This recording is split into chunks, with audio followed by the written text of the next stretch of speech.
Hi, இன்னைக்கு நம்ம BEd first இயர்ல லேர்னிங் அண்ட் டீச்சிங் அந்த சப்ஜெக்ட் தான் பார்த்துட்டு இருக்கோம். அதில் நம்ம 9th யூனிட் பார்த்துருக்கோம். அந்த 9th யூனிட்ல நம்ம இன்னைக்கு பார்க்க போற கேள்வி என்னன்னு கேட்டீங்கன்னா, ஆசிரியர் மாணவர் நல்லுறவை வளர்த்திடுவதற்கான ஆலோசனைகள். ஆசிரியர் மாணவர் நல்லுறவை வளர்த்திடுவதற்கான ஆலோசனைகள். இது ரொம்ப ரொம்ப ஒரு முக்கியமான விஷயம். ஆசிரியர் மாணவர் உறவு நல்லா இருந்தால் மட்டும்தான் கற்றல் கற்பித்தல் சிறப்பா நடக்கும். மாணவர்களும் ஆர்வமா கத்துக்குவாங்க, ஆசிரியரும் ஆர்வமா கற்றுக் கொடுப்பாங்க. சோ இத ஆசிரியர் மாணவர் உணர்வு நல்ல விதமா இருக்கிறதுக்கு என்னென்ன மாதிரி ஆலோசனைகள்லாம் இருக்கு சார் அப்படின்றத பத்தி தான் பார்க்க போறது இந்த கேள்வி ஃபுல்லா. சரிங்களா? ஃபர்ஸ்ட் நீங்க என்ன கேட்டீங்க, ஆசிரியர் மாணவர் நல்லுறவை வளர்த்துவதற்கான ஆலோசனைகள் அந்த ஹெட்டிங்க போட்டு ஃபர்ஸ்ட் ஒரு இன்ட்ரோடக்ஷன் கொடுத்துருங்க. இப்ப பாத்தீங்கன்னா அது கீழே நமக்கு வந்து 5 ஹெட்டிங் இருக்கு. சரிங்களா? அது ஒன்னொன்னா பார்ப்போம். ஃபர்ஸ்ட் நம்ம ஆசிரியர் மாணவர் நல்லுறவு வளர்த்துவதற்கான ஆலோசனை அப்படி ஹெட்டிங் போட்டு அதை பத்தின ஒரு இன்ட்ரோடக்ஷன் எழுதிக்கணும். நல்லா கவனிங்க. நீ இன்ட்ரோடக்ஷன் வந்து எவ்வளவு நீட்டா பிரசன்ட் பண்றீங்களோ அதை பார்த்து தான் அடுத்த வேலி பண்றவங்க வந்து உங்களுடைய பேப்பரோட மதிப்பு எவ்வளவு இருக்கு, எப்படி எழுதிருக்கீங்க அப்படின்னு ஒரு கன்க்ளூஷன் வந்துருவாங்க. சரிங்களா? சோ இதுக்கு எப்படி நீங்க இன்ட்ரோடக்ஷன் எழுதுறீங்கன்னா, ஃபர்ஸ்ட் ஆசிரியர் மாணவர் நல்லுறவை வளர்த்துவதற்கான ஆலோசனைகள் அப்படி ஹெட்டிங் போடுங்க.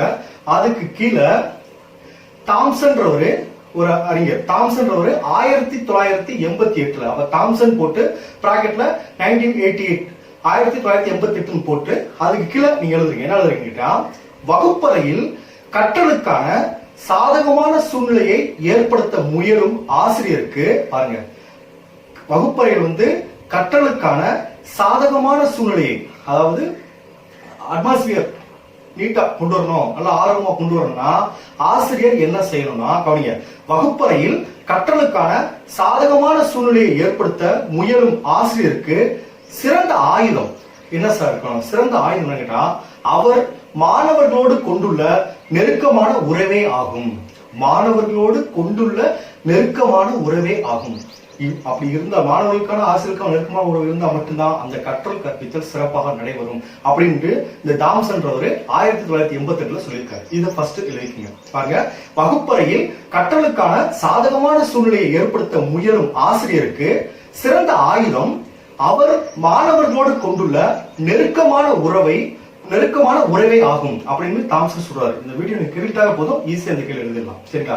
அடுத்த கேட்டீங்க அப்படின்னா, ஹேண்டர் மற்றும் ஹேண்டர் அப்படின்னு ஒரு அறிஞர், அதாவது 1988 ஹேண்டர்ன்றவர் 1988 இவர் என்ன சொல்றாரு அப்படின்னு பாத்தீங்கன்னா, நம் வகுப்பில் அதிகளவு முயன்று கற்காததற்கு காரணம், அதாவது மாணவர்கள் வந்து அதிக அளவு இன்ட்ரெஸ்ட் எடுத்து அத கல்வியை கத்துக்கிற காரணம் என்னன்னு கேட்டீங்கன்னா, அந்த வகுப்பில் கற்பித்த ஆசிரியரை, பாருங்க, அந்த வகுப்பில் கற்பித்த ஆசிரியரை விரும்பாமல் இருத்தலே ஆகும்.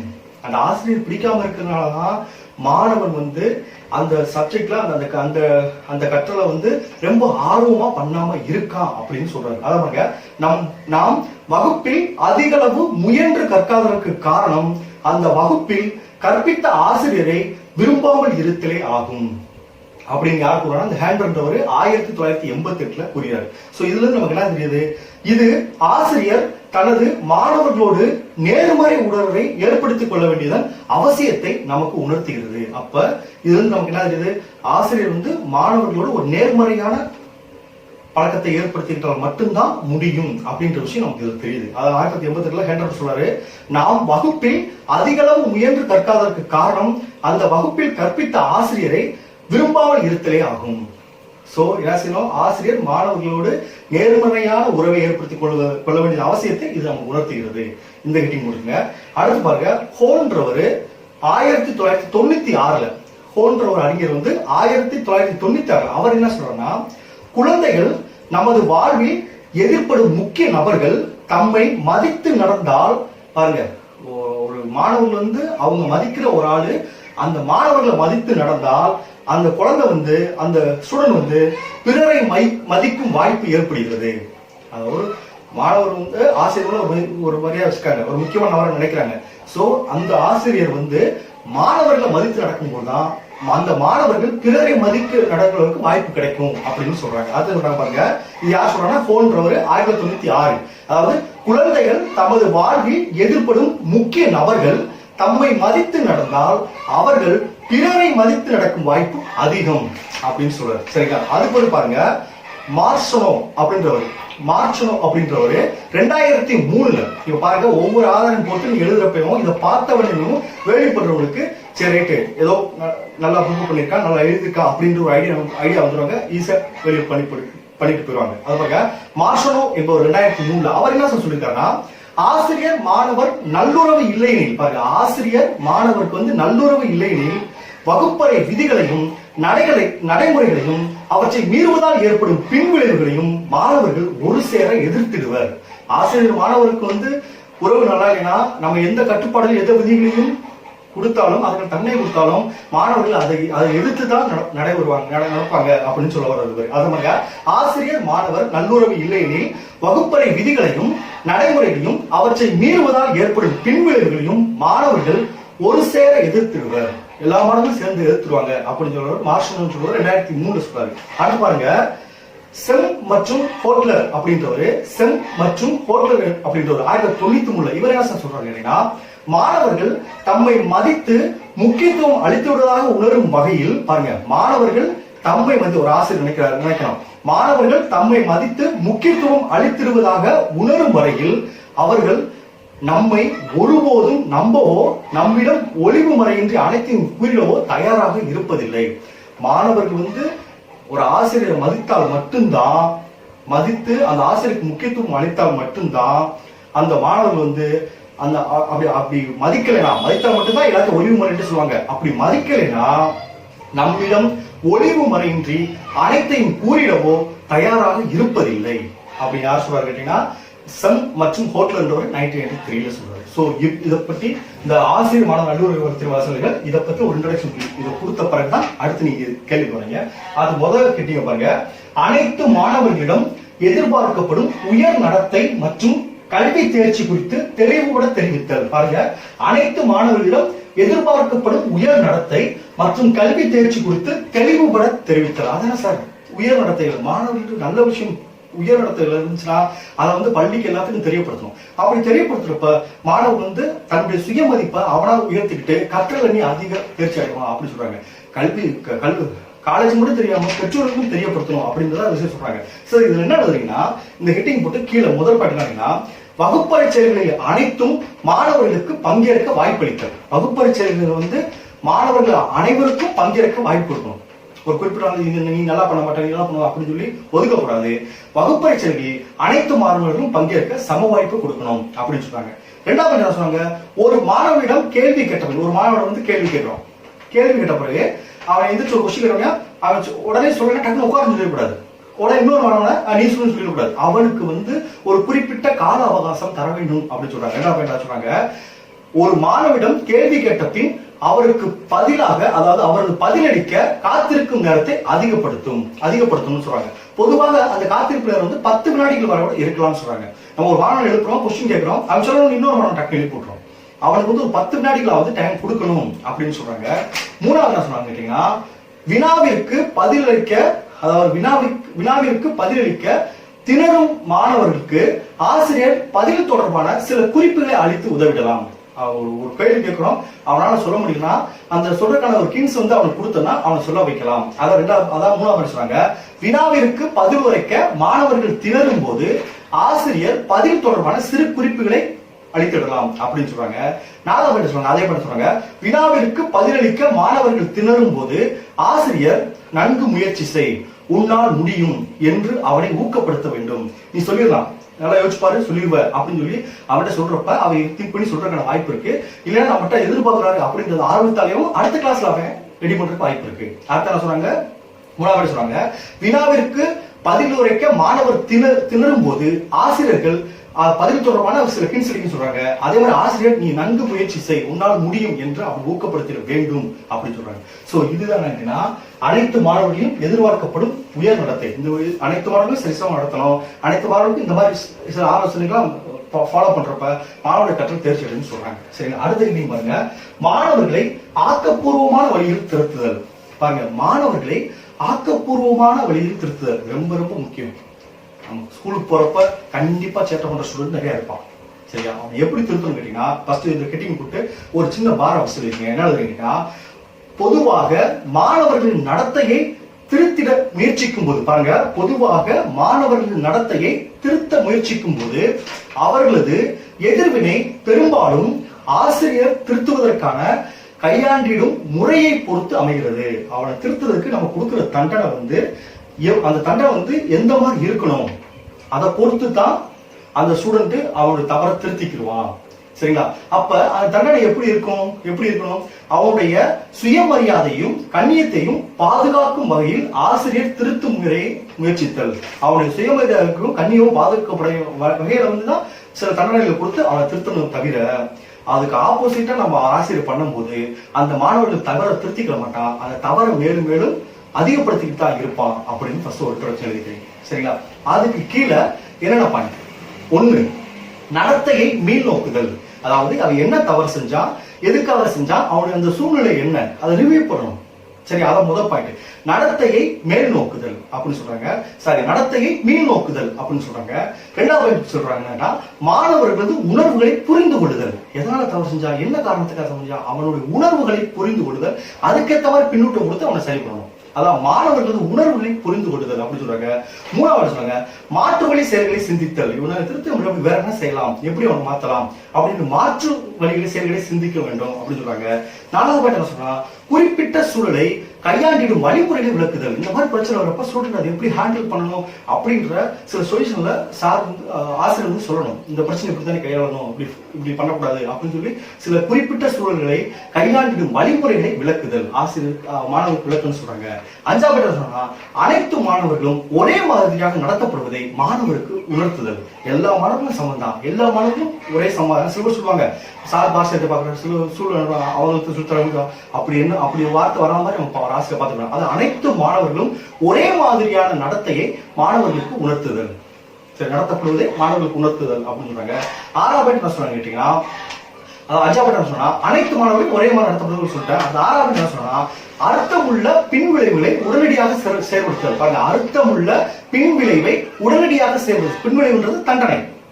அதாவது தப்பு செஞ்சாலும் சரியான தண்டனை நம்ம கொடுத்து ஆகணும் அப்படின்னு சொல்றாங்க. அர்த்தம் உள்ள பின்விளைவை உடனடியாக செயல்படுத்த தண்டனை உடனடியாக கொடுக்கணும், அது அர்த்தமுள்ளதா இருக்கணும் அப்படின்னு சொல்றாங்க. அப்ப சரி, அந்த தண்டனை கொடுக்கும்போது ஆசிரியர் இத்தகைய பின்விளைவை செயல்பட அது தண்டனையை கொடுக்கும்போது பாருங்க செயல்படுத்த நேர்ந்ததில் உனக்கு தண்டனை கொடுத்தது எனக்கு வருத்தம் தான், அந்த வருத்தத்தை ஆசிரியர் தெரிவிக்கணும் அப்படின்னு சொல்றாங்க. உனக்கு தண்டனை கொடுத்தா சந்தோஷம் கிடையாது, உனக்கு தண்டனை கொடுத்தா எனக்கு வருத்தம் தான் அப்படி. அதாவது முதல் பாயிண்ட் சொன்னா அர்த்தமுள்ள பின்விளைவுகளை உடனடியாக செயல்படுத்துது. அர்த்தமுள்ள பின்விளைவுன்றது தண்டனை கொடுக்குது, தண்டனை உடனடியாக செயல்படுத்துறாங்க. அப்படி தண்டனை கொடுக்கறதுல எனக்கு ரொம்ப வருத்தம் தான் அப்படின்னு சொல்லி ஆசிரியர் உணர்த்தணும் மாணவர்கள். அதுக்காக ஆசிரியர் இத்தகைய பின்விளைவை செயல்படுத்த நேர்ந்தது வருத்தம் அடைந்ததை தெரிவித்தல். அந்த வருத்தம் தெரிவிக்கணும்னு சொல்றாங்க. அடுத்து லாஸ்ட் பண்ண சொன்னா எதிர்காலத்தில் மாணவர் நன்கு நடந்து கொள்வார் என்று தனது நம்பிக்கையை தெரிவித்தல். அடுத்து நீ தப்பு செய்ய மாட்டேன்னு நம்புறேன், நீ கண்டிப்பா செய்ய மாட்டேன், உங்களை நம்பிக்கை இருக்கு அப்படின்ற வார்த்தையும் ஆசிரியர் பயன்படுத்தணும் அப்படின்னு சொல்றாரு. சோ இதுதான் என்னன்னு கேட்டீங்கன்னா மாணவர்களை ஆக்கப்பூர்வமான வழியில் திருத்துதல். சரிங்களா? அடுத்து பாருங்க, மாணவர்களை தமக்கு வகுப்பறை நடத்தையில் பெருமிதம் கொள்ள செய்தல். அதான் சார், மாணவர்கள் தம் வகுப்பறை நடத்தையில் பெருமிதம் கொள்ள சொல்றாரு. இதுதான் அந்த முன்னாடி சொன்ன பாயிண்ட்.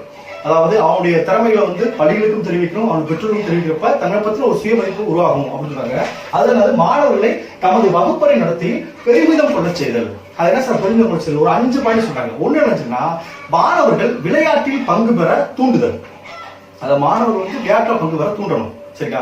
இன்னொன்னா வகுப்பறை கற்பித்தலை கலகலப்பாக பாருங்க, வகுப்பறை கற்பித்தல கலகலப்பாக இருக்கும் வகையில் ஆசிரியர் நகைச்சுவை உணர்வுடன் விளங்குதல். அதெல்லாம் பாத்தீங்க மாணவர்கள் தனது வகுப்பறை நடத்தையில் பெருமிதம் கொள்ள செய்தல் அப்படின்னு சொல்றாங்க.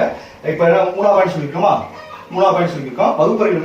அதான் வகுப்பறை செயல்பாடுகளில் என்ன செய்யணும் சொல்றோம். ஒண்ணு என்ன சொன்னாங்க அப்படின்னா பள்ளி செயல்பாடுகள் அனைத்திலும் தனது வகுப்பு மாணவர்கள் சிறந்து விளங்கிட வாய்ப்புகளை ஏற்படுத்தி தருதல். பள்ளி செயல்பாடுகள் அனைத்திலும் மாணவர்களுக்கு பங்கு வர செய்து அவங்களுடைய டேலண்ட்டை வெளிப்படுத்தணும். இதுதான் முதல் பாயிண்ட். முன்னாடி சொல்ல கிடையாது, இப்ப இதுதான் முதல் பாயிண்ட். இதுதான் மூணாவது பாக்குறோம். மாணவர்களை தமக்கு வகுப்பறை நடத்தையில் பெருமிதம் கொள்ள செய்தல் சொல்றோம். அதாவது ஒண்ணு என்ன சொன்னா பள்ளி செயல்பாடுகள் அனைத்திலும் தனது வகுப்பு மாணவர்களை சிறந்து விளங்கிட வாய்ப்புகளை ஏற்படுத்தி தரணும் அப்படின்னு சொல்றாங்க.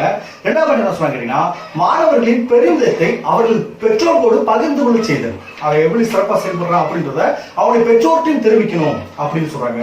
மூணாவது சொன்னாங்க தனது வகுப்பு மாணவர்களின் சாதனைகளையும் படைப்புகளையும் காட்சிப்படுத்துதல். நோட்டீஸ் போர்ட்ல ஒட்டுவாங்க, ஏதாவது ஃபர்ஸ்ட் பிரைஸ் வாங்கிட்டு வந்தா, ஏதாவது விளையாட்டு போய் ஜெயிச்சா வச்சா அதை நோட்டீஸ் போர்ட்ல ஒட்டுவாங்க. அந்த மாதிரி நோட்டீஸ் அதை மாதிரி பயன்படுத்துறப்ப அந்த மாணவர்கள் எல்லா மாணவர்களும் நம்ம பாக்குறாங்க அப்படின்னு அவர் சுயமதிப்பு ஏற்பட்டு அது நல்லா படிக்க ஆரம்பிப்பா அப்படின்னு சொல்றாங்க. அதான் படிக்கிறாங்க. தமது வகுப்பு மாணவர்களது சாதனைகளையும் படைப்புகளையும் காட்சிப்படுத்துதல், குறிப்பாக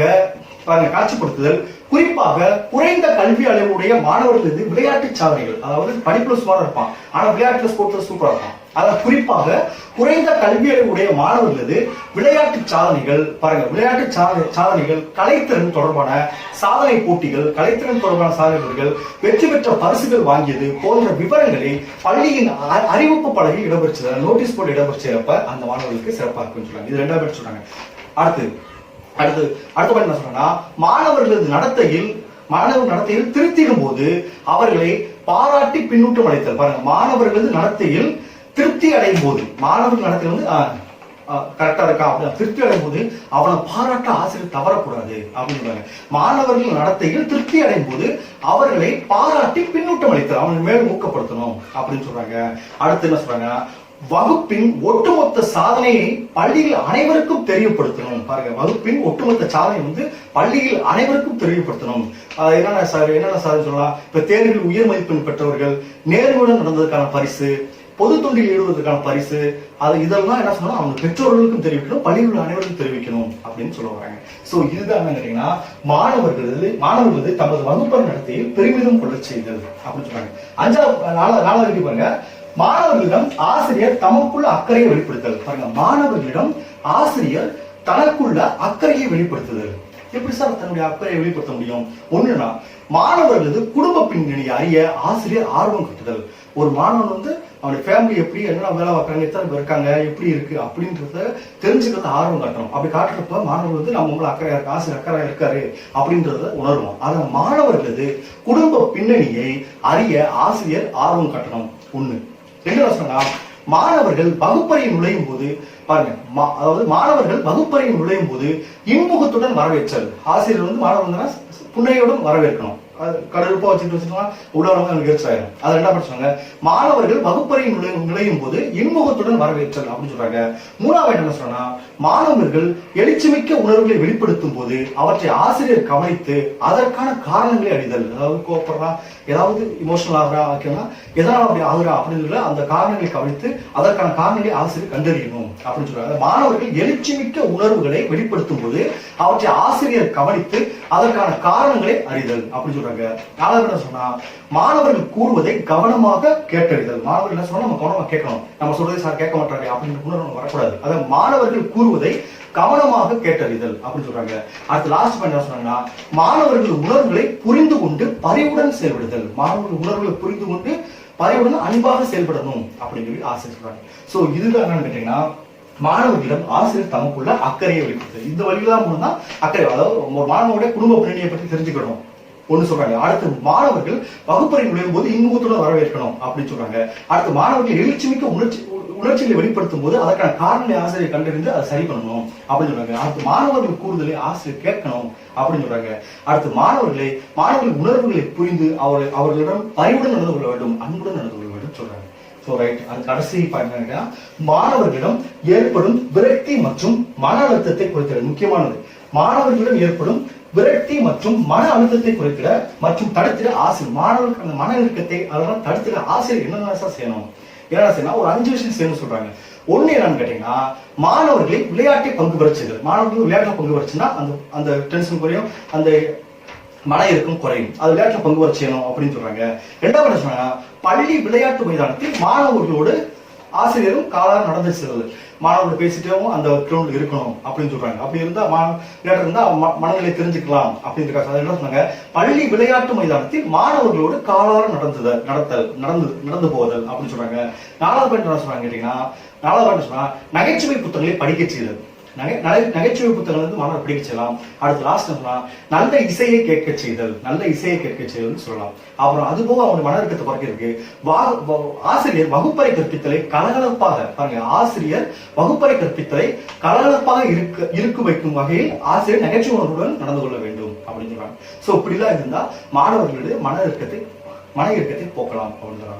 ஸோ இதுதான் எந்த கேள்வி பார்த்தீங்கன்னா ஆசிரியர் மாணவர் நல்லுறவு வளர்த்துக்கான ஆலோசனை. இப்போ ஆசிரியர் மாணவர் நல்லுறவு வளர்த்துக்கான ஒரு இன்ட்ரடக்ஷன் கொடுத்துட்டு அடுத்து 5 கிட்டிங் வரிசை எடுத்து அடுத்து ஒவ்வொரு கிட்டிங்காக போட்டு நம்ம அதை கீழே எழுதுறோம். சரிங்களா? ஸோ இதோட இந்த கேள்வி முடியுது. அடுத்த கிளாஸ்ல இந்த யூனிட்ல இந்த யூனிட்டை பொறுத்தவரைக்கும் இன்னொரு 3 கேள்வி தான். இந்த 3 கேள்வி நடத்தா மற்ற கேள்விகள்லாம் பதில் எழுதலாம். இன்னொரு 3 கேள்வி தான். 2 கிளாஸ்ல இந்த யூனிட்டை முடிச்சிடலாம். Okay, thank you. நம்ம அடுத்த கிளாஸ் போகலாம்.